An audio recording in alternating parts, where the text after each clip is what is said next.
I would love to start this off with understanding ano bang ibig sabihin ng MSEC and what is the Okay. overall mission of MSEC? Okay. So MSEC literally is marketing strategy and effective communications. It starts with strong business analysis All and right. strong consumer understanding. Now, once you Okay. have those two foundations, sayang naman pag nadapa sa marketing strategy and effective communications. Because Mm, a business analysis is not easy. Consumer understanding is very expensive.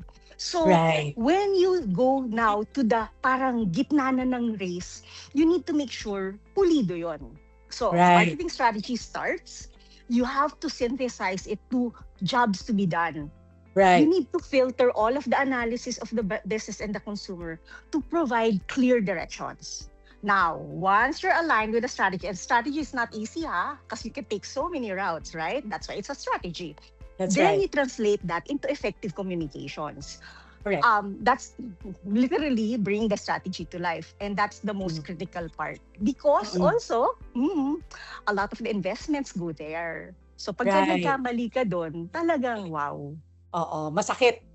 masakit na masakit.